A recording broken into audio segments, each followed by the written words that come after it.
Installing a CMOS battery.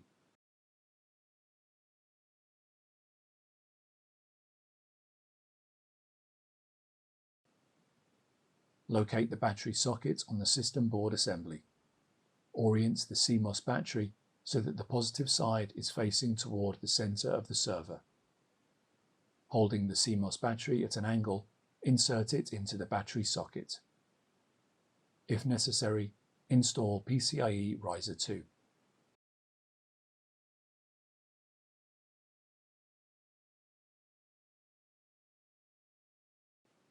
Install the top cover.